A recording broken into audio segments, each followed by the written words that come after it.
Eu, professor Tony Manzi, professor de Biologia e Ciências da Natureza do Cursinho em Fio, estou aqui com vocês a partir de agora para explicar, desenvolver essas aulas sobre ciências da natureza, beleza? Pra gente detonar juntos no Enem. Vamos lá, galera! Olá, pessoal! Estamos de volta, eu, professor Tony Manzi, para dar continuidade nesta aula sobre parasitologia. Estamos falando na última aula sobre as doenças relacionadas a vírus, falamos de bactérias e terminamos falando de protozoários. Só que nós não finalizamos as doenças de protozoários. Comentamos 4 doenças. Vamos agora para a quinta doença relacionada a protozoários, que alguns chamam de protozooses. E nessa quinta patologia, eu vou, na verdade, comentar 2 patologias ao mesmo tempo. 2 protozoários vão ser o destaque. Primeiro, o Entamoeba histolítica. Para quem já percebeu, Entamoeba pelo nome, estamos falando da ameba, mas é a ameba que é causadora realmente de doença. Muita gente fala assim, Tony, mas não tem 2 amebas, a histolítica e a coli? Sim, mas a coli ela é comensalista, ela vive lá dentro de nós e não causa nenhum problema. O problema para nós é a histolítica, onde no caso a histolítica, ela vai ser justamente a causadora da doença chamada amebíase. Porém, eu coloquei aqui do lado a Giardia lamblia. A Giardia, a famosa giardíase, também é uma doença muito parecida com a amebíase. Na verdade, a diferença entre elas é protozoários diferentes com estruturas de locomoção diferentes. A ameba, causadora da amebíase, ela vai se locomover pelos famosos falsos pés, enquanto a giardia, ela vai se locomover, no caso, pelos flagelos, beleza? Só que as diferenças acabam aí. O restante vai ser tudo igual. Por exemplo, a transmissão vai ser pela ingestão de cisto em água e alimentos, principalmente os alimentos folhosos, contaminados. Então, e por esses cistos aqui, é claro, né? Então, é essa injeção de cisto que acaba sendo o segredo, na verdade, dessa patologia. Água e alimentos folhosos. Bom, qual vai ser o local afetado? Principalmente, é claro, o intestino delgado. Só que quando você fala na região do intestino, alguns sintomas vão aparecer. As pessoas vão ter vômitos, náuseas, febre, dor abdominal e, claro, não poderia deixar de ser, essa patologia vai ter a famosa metralhadora humana, não é isso? A diarreia, aquela que na pressão. Bom, mas algumas patologias nos favorecem com os ciclos reprodutivos. E o ciclo reprodutivo é sempre muito bem-vindo, porque o ciclo reprodutivo ele te dá todas as informações. É legal quando a prova, o exercício, o enunciado, te dá o ciclo, porque o ciclo te ajuda a lembrar de algumas características. Primeiro, olhando o ciclo, você consegue descobrir a transmissão, como que é transmitida a doença. Você consegue descobrir quem é o hospedeiro intermediário, quem é o definitivo, você consegue lembrar a doença em si e você consegue, principalmente, em cima do ciclo, montar as medidas preventivas. Eu coloquei aqui o meu ciclo, tá aqui, ó, o ciclo para que nós vamos falar sobre a amebíase e até mesmo giardíase, beleza? Tá aqui, então tudo começa com o ser humano, tá aqui, colocamos um palmeirense, coitadinho do palmeirense, faz muito tempo que não vê seu time ganhando, não é isso? Tá lá na Série B, é uma desgraça, não é isso? O palmeirense foi no jogo lá contra o Mirassol, por exemplo, né? O poderoso Mirassol. E aí o que aconteceu? O palmeirense saiu desiludido, o palmeirense saiu chateado, resolveu afogar as suas mágoas depois de um 6-0, não é isso? Resolveu afogar as suas mágoas comendo aquele hot dog completo, na beira do estádio, aquelas barraquinhas que ficam em volta do estádio. Promoção de fim de noite para palmeirense, R$2, com 2 salsichas, salsicha, que maravilha. E aquele hot dog completão, né? 2 salsichas, ketchup, mostarda, né? Batata palha, purê da substância, o purê da liga na bagaça, não é isso? Milho, porque o milho, né, é o toque especial, não é isso? E ainda o cara te pergunta se você quer catupiry, olha só que chique, queijo cheddar é brincadeira, né? E aí o cara prensa aquilo, não é isso? Aquilo reage, né? O prensar é importante porque dá calor e aquilo reage, não é isso? O palmeirense tomou aquilo, tomando junto com o seu guaraná bacana, não é isso? E aí o que aconteceu? O palmeirense entrou no busão, voltando de volta lá para casa, com os outros palmeirenses, todo mundo lá dentro do busão, gritando porco.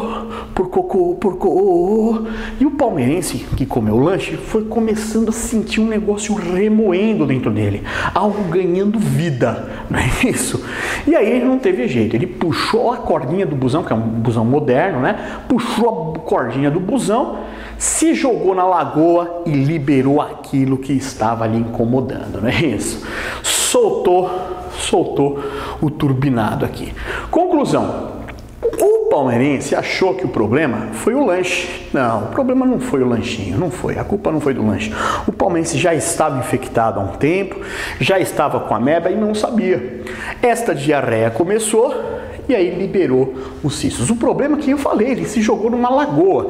No que ele fez as fezes ali, ele contaminou a água daquele local com esses cistos, beleza?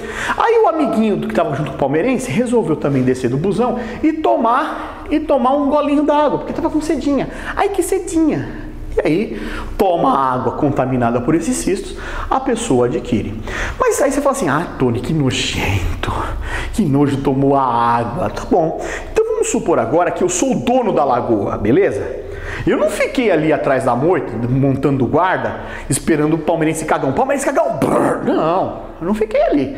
Eu uso a água da lagoa para jogar na minha plantação de alface, rúcula, agrião, couve-flor, brócolis. Olha só que maravilha. Eu vou vender em mercados, feiras, sacolões. Aí você foi e comprou lá um alface, um pezinho de alface, para você fazer um lanchinho em casa quando chegar depois do cursinho, né? E aí o que você vai fazer?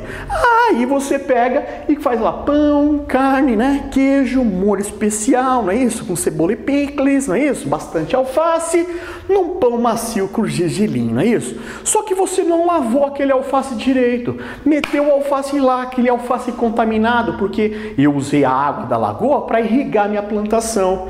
E aí você não lavou o alface e comeu este Mac bosta feliz. Olha só que da hora, né? Que legal. Então você comendo o alimento contaminado ou bebendo a água, você vai adquirir a doença. Olha que maravilha, não é isso? Tá feliz? Tá feliz? Agora, o legal, tá emocionado, né? Agora, e a prevenção? Pessoal, o próprio ciclo tá te dando. Sempre quando você faz análise, percebeu? Mesmo em tom de brincadeira aqui o meu ciclo reprodutivo, perceba que eu comecei a análise do meu ciclo no homem, dei a volta e terminei no homem. Beleza? Por mais que fosse de brincadeira, eu fiz isso. E vou fazer de novo agora com vocês, de uma forma um pouco mais séria, claro, para a gente resolver essa profilaxia. Eu quero as medidas preventivas. Beleza? Vamos lá? Começando pelo homem. Bom, e aí? Eu vou matar todos os palmeirenses da face da terra? Não dá pra fazer isso, né? Então o que você vai fazer? Primeira coisa, então lá, começando no homem. Não dá pra matar o homem, claro, graças a Deus, né? Então vamos tentar fazer o quê?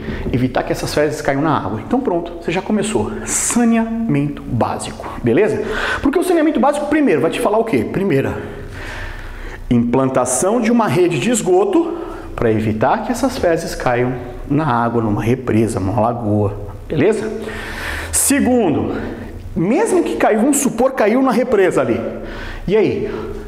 Por exemplo, aqui em São Paulo, a Sabesp faz isso, né? Tratamento da água. Beleza? Porque o cloro vai matar os cistos. Tranquilo? Então você vê que quando você fala em saneamento básico, você está falando em implantação de uma rede de esgoto e você está falando também no tratamento da água. Mas vamos pensar no pior. Vamos pensar que foi numa lagoa que não tinha tratamento. Bom, e aí? Vamos supor então, alguém foi lá e vai usar aquela água, principalmente populações de baixa renda, que a gente até chama de população ribeirinha, que vive na beira de rios, lagoas, lagos, represas e utiliza esta água deste ambiente para tudo. Utiliza para cozinhar, para lavar roupa, para tomar banho, para beber e para cagar. Para defecar. Beleza, pessoal? Então vamos usar a mesma água para tudo. Então as pessoas ficam sempre o quê? Se contaminando e contaminando, né? Se autocontaminando e contaminando umas das outras. Então isso é um problema. Então você vai utilizar essa água principalmente para consumo, o que você tem que fazer?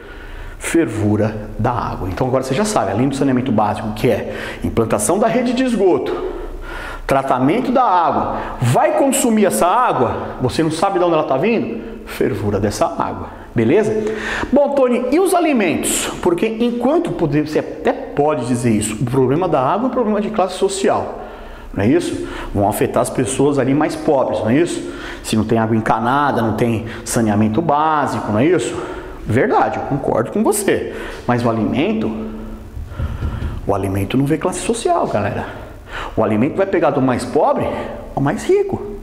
Não adianta você sair daqui hoje impressionado com a aula e resolve ir lá em São Paulo comer no Dom ou no Fazano, beleza? Pagar 80 conto numa saladinha, se o fila da desgraçado ali não cozinhou, não lavou o alface para você direito. Aí você ganha 80 pau de promoção da Casa Brinde, você ganha uma meba. É isso? Não, então olha só como é importante. Do mais rico, mas aqui não vê classe social. Então, conclusão, o que fazer? Lavar ou cozinhar muito bem os alimentos, beleza? Eu disse lavar ou cozinhar muito bem os alimentos. Aí eu lembro do pessoal que chega pra mim e fala assim: puxa, Tony, eu fui preparar uma saladinha de alface lá em casa e eu coloquei o alface no recipiente, coloquei água e dei umas chuchadinhas lá, dei umas chuchadas, não deu umas apertadinhas lá no vinagre, pro vinagre, né? Porque o vinagre esteriliza. Cuidado, gente. Você no máximo temperou a porcaria do alface, beleza? Você não aquelas espirradinhas que você dá de alface naquele recipiente com água e o alface não é suficiente para matar. Não é suficiente para matar esses cistos, vermes e outras coisas, tá? Então não vai resolver. O ideal é você usar o quê? O famoso hipoclorito. Quando você fala em hipoclorito, é uma substância à base de cloro, não é isso? Que inclusive vende em farmácias, posto de saúde dá de graça, que você vai pingar lá algumas gotinhas num litro de água, deixa justamente essas folhas de alface da sua salada descansando ali por uns 10, 15 minutinhos, depois lava bem, enxágua bem para tirar os excessos e você está pronto aí, está completamente aí com um alimento limpinho, bonitinho, não contaminado, beleza? Então essa é a medida preventiva. Ambas as doenças, até é importante lembrar, tem tratamento, mas importante é sempre o quê? A profilaxia, beleza? Então vamos para a próxima doença, vamos lá? Então, pessoal, dando continuidade aqui, ó, sexta patologia relacionada a protozoários. Quando nós falamos em sexta patologia relacionada a protozoários, nós estamos falando justamente do Toxoplasma gondii. O gondii, que é o causador justamente da toxoplasmose. É aquela doença que você já ouviu falar, com certeza, relacionados, né, a cães, gatos e até mesmo outros animais, coelhos, porcos. Então, muitos animais estão relacionados aí no caso. Claro que os domésticos acabam pegando um pouco mais. Bom, Tony, mas você fala assim, como que eu adquiro esse toxoplasma? Que, diga de passagem, esse Toxoplasma gondii, ele é um esporozoário, isso é, em outras palavras. Ele não apresenta estrutura de locomoção, beleza? Então ele é dependente. Você pode adquirir pela ingestão de cistos em água e alimentos contaminados, beleza? Então pode ser água justamente contaminada aí por um gato, por um cachorro, e o mesmo acontecendo com o alimento, principalmente carnes cruas mal cozidas, beleza? Então tem que tomar muito cuidado com esses alimentos. Aí entra realmente os porcos ainda, entra também os bovinos, tá? E, claro, cães e gatos sempre sendo colocados aí à parte.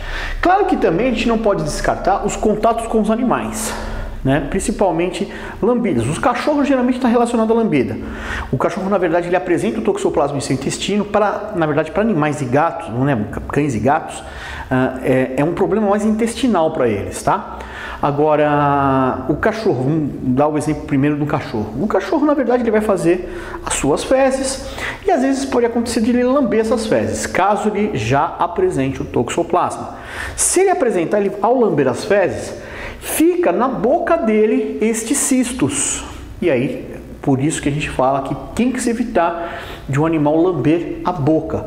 Porque imagina só, você está lá chegando em casa, não é isso? Chega em casa, por exemplo, né? Tá chegando em casa e aí o cachorro vem te dar uma lambidinha. Aí você lambe a sua boca e você fala, tá beijando a mamãe e o papai na boca. Só que aí você não pode esquecer que o cachorro estava sozinho e de repente ele lambeu as fezes dele e ele tem toxoplasma. Ele acabou de passar para você, não é legal? E aí você fez a ingestão pelo contato com o animal. Com o gato, eu digo para vocês, é até mais fácil de adquirir. Você fala, Tony, por que com o gato é mais fácil? Você não pode esquecer que vai lamber as fezes também, pode acontecer, e depois ele começa a se dar aquele famoso banho de gato, não é isso? Os gatos ficam constantemente se lambendo. E aí, conclusão, esses cistos que estavam nas fezes, vai para a boca dele e da boca vai para os pelos do animal. Aí você vai chegar em casa e vai fazer carinho no gatinho. Ah, pichando lindo, pichando lindo. E aí ficou na sua mão estes cistos. Se você não lavar as mãos logo após o contato com esses animais, esse cisto ficou na sua mão e aí, no caso, por um certo descuido, você passa a mão na boca e aí você faz a ingestão desse cisto. Beleza? Então essas são as formas, na verdade, que a pessoa chega a ter o contato direto aí com animais, acaba adquirindo toxoplasma. A gente colocou aqui, ó, músculos, olhos e cérebro, né? Na verdade, geralmente os músculos são os mais afetados, que é onde vão dar justamente os principais sintomas dessa patologia, que são dores musculares, dor de cabeça, febre por volta dos 39 graus, chega até a dar manchas vermelhas no corpo, dores nas articulações também, tá? Que é o mais comum. Claro que às vezes pode acontecer a inflamação da retina, e aí pode realmente ser uma coisa mais grave. Pode chegar pelo sangue, que é um pouco mais difícil, diga-se de passagem, mas às vezes você tocou nas fezes desses animais, ou tocou no gato, por exemplo, e levou o cisto diretamente para o olho. E aí a pessoa pode até culminar com a perda da visão. E em casos mais graves pode chegar no cérebro, dar uma inflamação justamente nas meninges do cérebro, e aí pode dar alguma encefalopatia, algum problema cerebral, aí às vezes pode um sistema nervoso, mas também é um pouco mais raro, tá? Agora, a grande preocupação realmente da toxoplasmose é em relação ao quê? Gravidez, tá? O problema é a gravidez, a mãe passa para o seu filho através justamente da placenta, né, via placentária, e aí surgem os problemas, tá? Principalmente a mãe que tenha o contato com a doença estando grávida, beleza? Então, a gente até separou aqui os trimestres de gravidez. Separamos então em 3 trimestres, tá? O primeiro trimestre, você pode perceber, as lesões na criança são muito mais graves, tá? São lesões neurológicas graves, tá? A criança vai nascer com um grave retardo mental, sequelas cada vez maiores em termos de neurologia, e com deformidades ósseas, não somente nos braços e nas pernas, mas também no crânio e tórax. Então aqui a criança realmente ela nasce em um estado muito grave, deplorável, tá? Segundo trimestre de gravidez, se tiver o contato, a mãe pegar a doença nesta fase, você já percebe que desaparecem os problemas neurológicos, as deformidades aparecem, mas geralmente são nos membros, e digo para vocês, membros inferiores, nas pernas. Então a criança geralmente vai ter uma tíbia, né, da nossa perna um pouco mais torta, tá? E manchas na pele que inclusive são tratáveis, tá? Agora, os 3 últimos meses de gravidez, o terceiro e último trimestre, é o mais tranquilo. Se a criança nascer com problemas, será com problemas de mancha na pele, que inclusive é possível de tratamento, tá? Então você percebe que, na verdade, quanto mais no começo da embriologia, na gestação, quando está se formando os tecidos, os órgãos, os sistemas, nessa fase é muito grave a doença, tá? Quando a mãe passa para a criança. Depois, na verdade, à medida que a criança vai evoluindo, né, o feto vai se desenvolvendo dentro da barriguinha da mamãe, você percebe que realmente as doenças vão ficando cada vez menos agressiva, tá? Como que se descobre que uma pessoa tem ou teve toxoplasmose?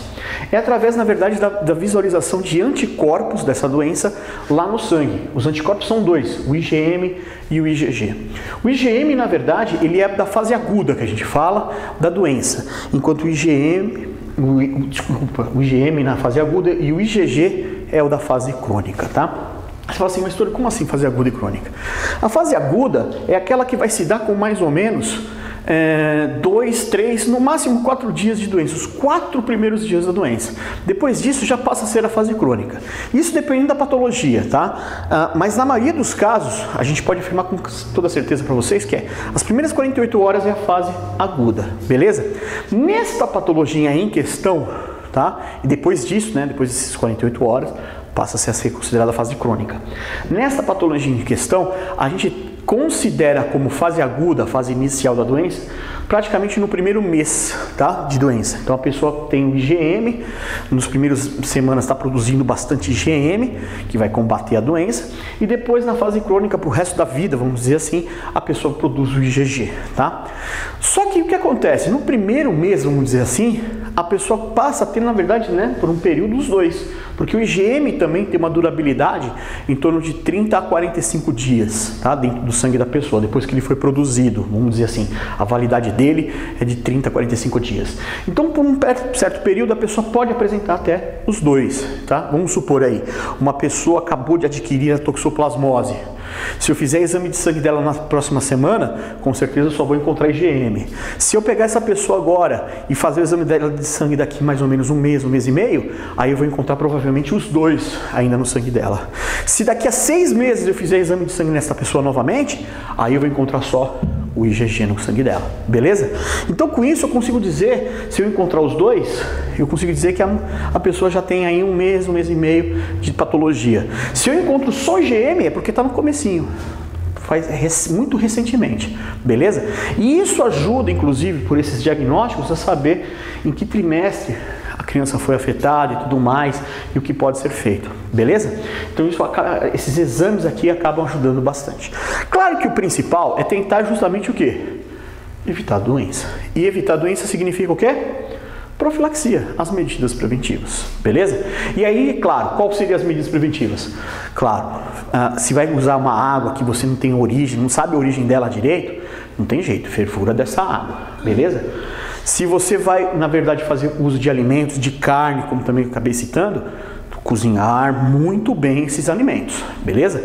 E evitar o contato com animais. Claro que esse contato com animais é principalmente mulheres grávidas. Então, mulher grávida não pode beber água desconhecida, tem que comer carnes aí bem cozidas, tá? Já bem passado, inclusive. E evitar a todo custo o contato direto com animais, justamente para evitar problemas para a criança. A mãe em si, se ela nunca teve toxoplasmose, ela vai apresentar aqueles sintomas naturais, dores, manchinhas vermelhas.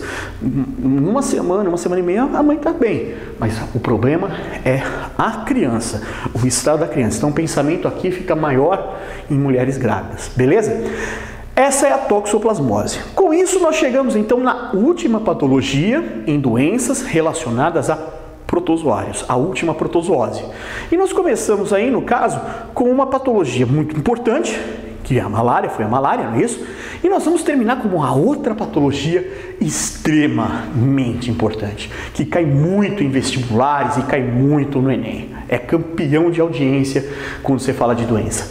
Justamente o Trypanosoma cruzi, beleza? Trypanosoma cruzi, nós estamos falando aí, você já deve ter associado com a famosa doença de Chagas. Sim, essa doença é uma doença importante, foi descoberta em 1909 por este médico chamado Dr. Carlos Chagas. Dr. Justiniano Ribeiro Chagas, beleza?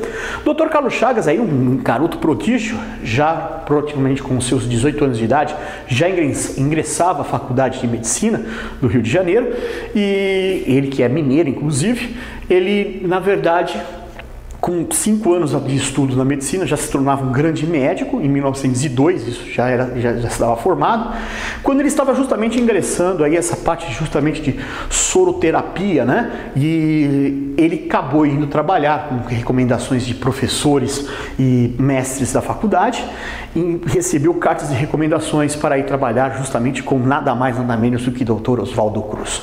Que depois, claro, ele sempre o considerou como um grande professor, grande mestre, beleza? E depois se tornaram grandes amigos. Tanto se tornaram amigos que o Dr. Carlos Chagas, quando descobriu o estudo sobre essa doença, ele descobriu, na verdade, o protozoário, que era um protozoário que não se tinha ainda, na verdade, feito a classificação biológica dele. Ele, inclusive, deu um nome científico a essa classificação biológica e, numa forma de homenagem ao seu mestre, Dr. Oswaldo Cruz, deu o nome de Cruzi, justamente para fazer esta homenagem também a este outro grande médico, Dr. Oswaldo Cruz. Beleza? O Dr. Carlos Chagas, ele, na verdade, Ele descobriu em 1909 justamente a doença de Chagas, como foi descrita, inicialmente uma doença muito caracterizada aqui no Brasil e em alguns outros países tropicais, mas que nunca foi muito levado a sério inicialmente, beleza? E isso realmente é triste dizer, porque foi o que na verdade fez com que Chagas não ganhasse o prêmio Nobel. Oficialmente, Chagas foi na verdade indicado 2 vezes ao prêmio Nobel de Medicina, em 1913 e 1921. Inclusive, em 1921 o pessoal achou uma grave injustiça, tá? Corre-se aí pelos autos que na verdade foram 4 indicações, na verdade, para o prêmio Nobel, tá? Em 1913, a indicação oficial, mas teve em 1912, teve uma pré-indicação, vamos dizer assim. Uma outra pré-indicação provavelmente aconteceu em 1916, tá? Infelizmente, ele não ganhou nem as pré-indicações, quanto mais as indicações oficiais em 13 e 21. Infelizmente, ele não levou. Até por uma injustiça, né? Porque hoje em dia nós estamos diante de uma patologia que ela é mundial, tá?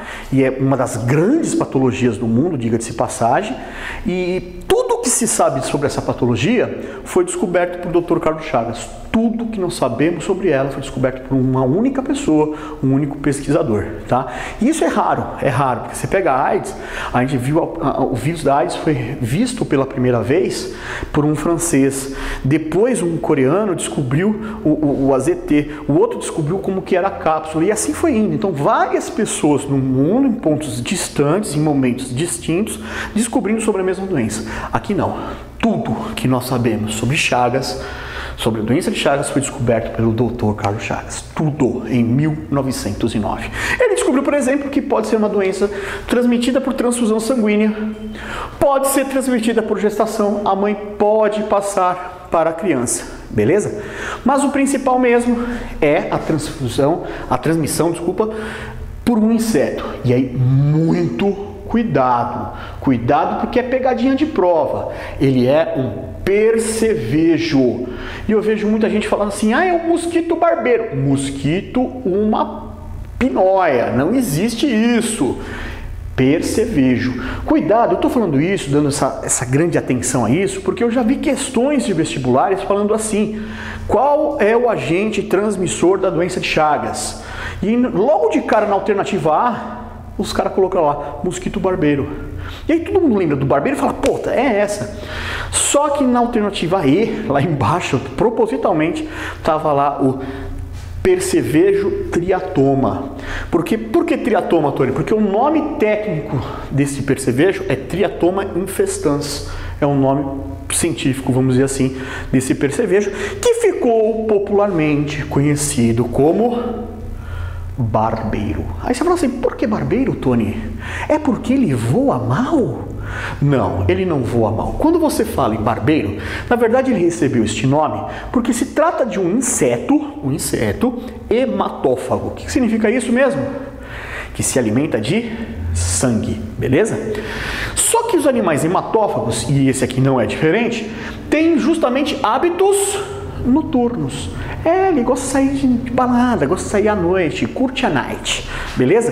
Por que isso? Porque durante a noite você está dormindo, usando geralmente um lençolzinho, uma pijaminha, um cobertorzinho. Conclusão, o que sobra para o inseto picar? O seu rosto. E aí chamar de rosteiro ia ficar um pouco estranho, né? Chamar de careiro, pica-cara, né? Não, fica meio estranho.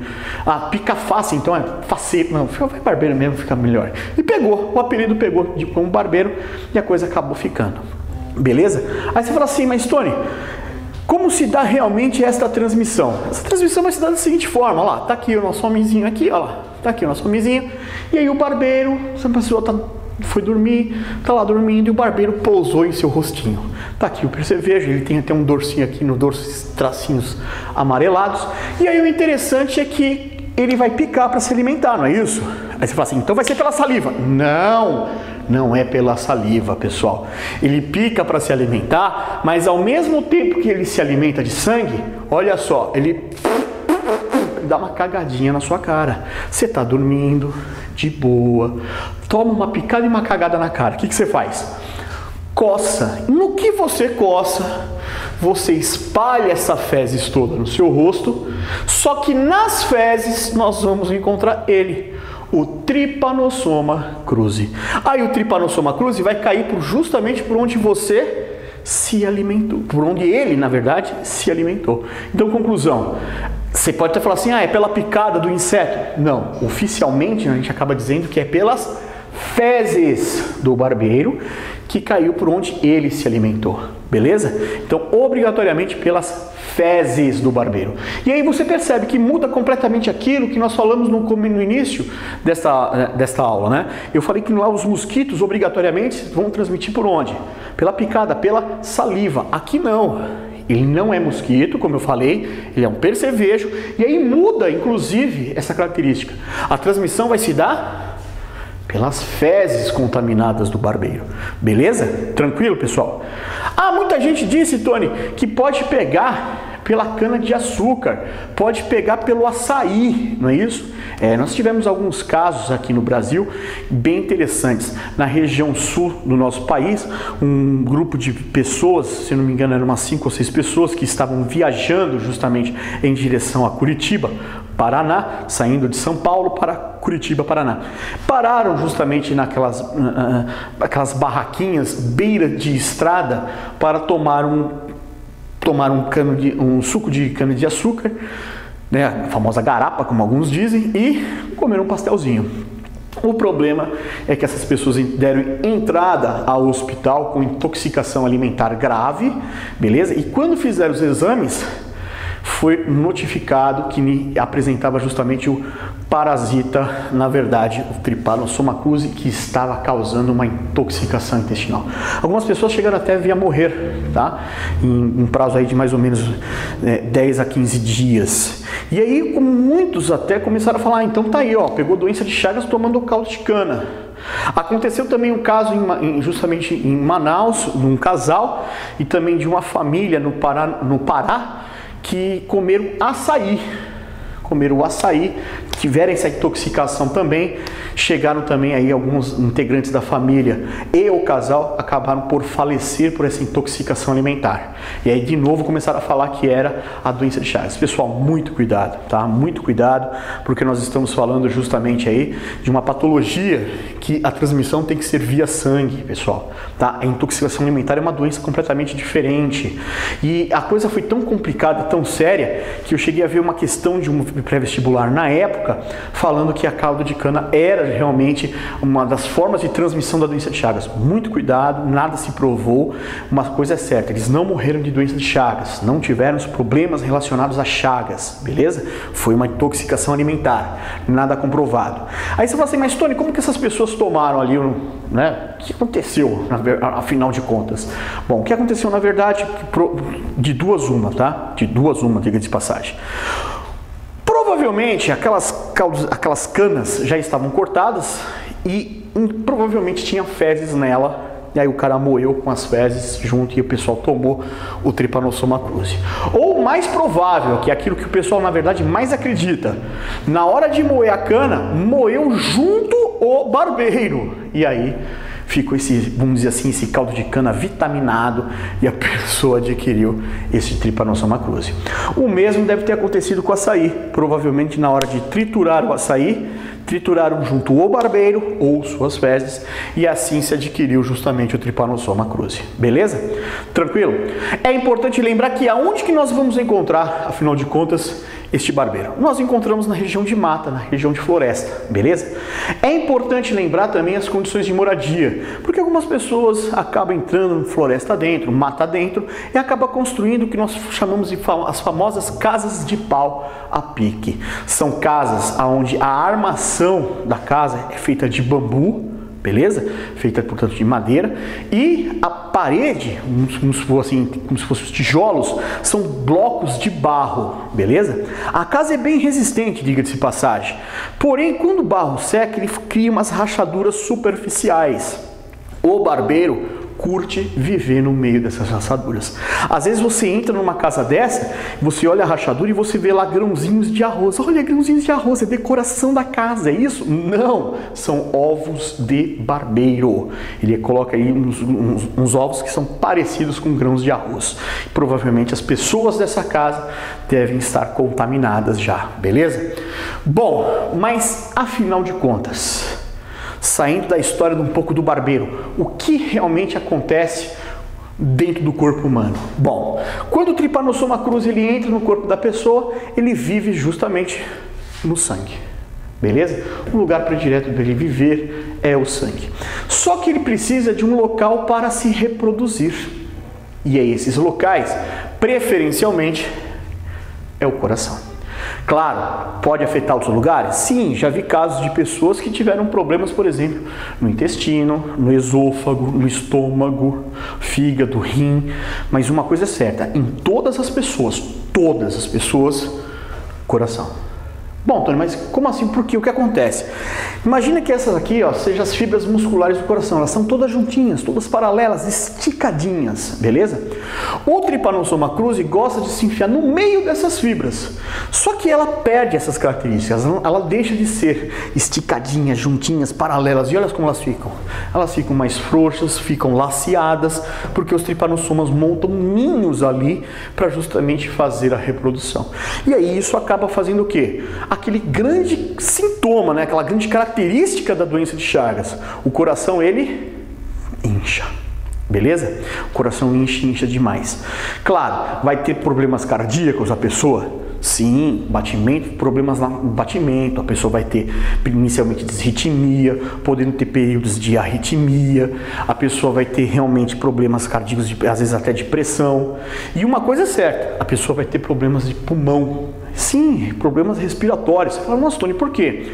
Porque o coração certinho, ó, ele, né, tem uma, até brinco, falo que é cultura inútil, mas o nosso coração é o punho cerrado. É o nosso coração, ele fica aqui assim. Pessoal, o pulmão está aqui assim dos lados. E aí, conclusão, o que acontece? Esse coração, na pessoa de Chagas, ele começa a aumentar e ele fica desse tamanho. Conclusão, ele comprime boa parte do pulmão esquerdo. Então a pessoa já vai ter o quê? Uma capacidade respiratória diminuída já nesse pulmão. Para piorar a situação, o que vai acontecer? O coração ele falha, ele começa a bater com falhas, por isso desarritmia, períodos de arritmia. Essas falhas fazem com que comece a sobrar sangue no coração, nas cavidades. Quando o coração bate, ele não bate com tanta força, porque ele está inchado. Então, conclusão, sobra um pouco de sangue na cavidade. Mas quem manda o sangue para a cavidade? O sangue está vindo do pulmão. Então, conclusão, se sobrou sangue na cavidade, vai sobrar um pouco de sangue no pulmão. Nós estamos falando de edema pulmonar. Beleza? Para piorar a situação, não é um líquido qualquer no pulmão, é sangue, rico em nutrientes, local ideal, predileto para bactérias se alimentar desse sangue que é realmente muito nutritivo. Pneumonia. Então olha só, a pessoa tem compressão pulmonar, edema pulmonar, pneumonia. Conclusão, a maioria das pessoas acabam morrendo em relação à doença de Chagas por uma insuficiência cardiorrespiratória, mas tem que ter a insuficiência respiratória, beleza? Aí você fala assim, mas Tony, quanto tempo que leva a pessoa aí para ficar nessa situação e vir até a morrer por doença de Chagas? Vai ser um dia, 2 dias, 1 mês, 1 semana? E aí? Pessoal, leva-se muitos e muitos anos, beleza? Muitos anos quanto? Tony, olha, para começar esses sintomas de a pessoa se sentir cansada, ter problemas cardíacos, 20, 30, às vezes até 40 anos. É raro, 40 anos, mas 20, 30 anos para a pessoa descobrir que tem, que está começando os problemas. Então, conclusão, é uma doença que também ela não é ela não mata de imediato, ela tem uma durabilidade maior, vamos dizer assim, beleza? Por isso que inicialmente a pessoa não dava muita importância e depois, claro, a gente vê que é um problema de saúde pública que acaba se dando, realmente merece muita, mas muita importância e o Dr. Carl Chagas merecia realmente ter ganhado este prêmio Nobel, beleza? Portanto, e outra, né? Tudo que, como eu disse, tudo que nós sabemos sobre a doença foi descoberto por ele. Inclusive, né, muitos até alegam que ele não ganhou o prêmio Nobel porque a única coisa que ele não descobriu foi a cura. Só que, pessoal, nós já estamos aí em 2013 e até hoje, pessoal, ela não tem cura. É uma doença que já existe há mais de um século, ela não tem cura. Então, por isso, mais do que nunca, a importância é a profilaxia. Mais do que nunca, todas, mais do que as outras patologias, porque umas outras aqui tem cura, né, que eu fui citando para vocês, aqui não tem cura. Então a profilaxia é extremamente importante. Então tem que fazer um combate ao barbeiro, tá? Detetização mesmo, vamos matar esse barbeiro para evitar que as pessoas fiquem doentes. Aí outra, melhoria nas condições de moradia, beleza? Não pode ter casa de pau-pique, tem que ser casas de alvenaria. E aí sim entra aquilo de você evitar que o inseto entre em contato com você. Em outras palavras, né? Você vai colocar telas em portas e janelas, uso de repelentes, vai colocar os véus sobre as camas, tá? O famoso mosquiteiro, para tudo evitar que este percevejo chamado barbeiro chegue perto de você, beleza? Outra coisa, para transfusão sanguínea, exame de sangue nos bancos de sangue, para evitar que doe esse sangue contaminado, beleza? E a gestação, é importante fazer o exame pré-natal. Existem medicamentos que evitam justamente a passagem do Trypanosoma cruzi para a criança através da placenta. Então, conclusão, existe como você evitar essas duas aqui. Então, você vê que essas são as medidas preventivas. O cuidado tem que ser grande para essa famosa doença de Chagas, beleza? Gente, com isso nós fechamos aí praticamente todas as patologias principais, mais importantes, famosas, sobre protozoários. Destaco 3 para vocês aqui, que são de extrema importância, que aparecem muito: malária, amebíase e doença de Chagas. Então, tenha uma atenção especial para elas, porque elas aparecem muito em prova, não só no pré-vestibular, como principalmente o Enem, porque como são patologias destinadas a regiões brasileiras, né, problemas de saúde pública e, né, principalmente doença de Chagas que foi descoberta aqui, então ó, o pessoal adora comentar. Doença de Chagas que foi descoberta aqui por um brasileiro, então o pessoal adora fazer comentários sobre ela, beleza? Valeu, galera! Terminamos! É isso aí, acabou Ciências da Natureza. Detonamos junto aí essas várias competências, várias aulas que é para você detonar na prova. Vou estar torcendo por você. Vai fundo, galera! Tamo juntos!